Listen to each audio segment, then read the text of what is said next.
Exceptionally high crosswinds sweep the area where the bridge will be built, and the select committee say it's no good building one which high-sided vehicles won't be able to use for up to a quarter of the time and which will force them back into the Dartford Tunnel. Much to the annoyance of the government, they say windshields will have to be incorporated into the scheme. That could add £18 million to the cost and lead to delays which the government and the scheme's backers, Trafalgar House, were keen to avoid. Trafalgar House say the windshields aren't necessary, and it's possible the government will try and overrule the committee when the Dartford Bridge Bill returns to the floor of the Commons.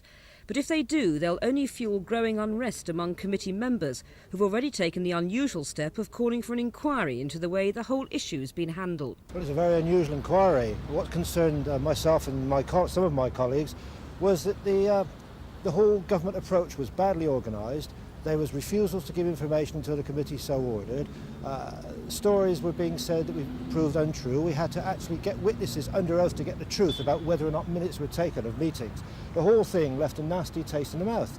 And 4 of us believe that the Secretary of State now should initiate an inquiry to look into the way the contract was sought and the processing of that contract since September 1986. Do you have any indication of whether or not the government will accept your call? No indication at all, but they'd be fools not to. Because if something turns up later on, and we won't be the only people I wouldn't have thought looking into this now, then and they've done nothing, we can say, well, we told you so, why didn't you take our advice? All we're saying is, Secretary of State, in the public interest, have an inquiry. If there's nothing there, everybody's satisfied. If there is something there, you ought to know about it and the public ought to know about it. This project is the first major test of the government's attempts to lure private developers into funding public works. Trafalgar House said tonight that if the design guidelines for these schemes are changed in midstream, the private sector might think twice.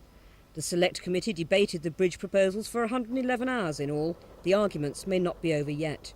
Barbara Long, Thames News.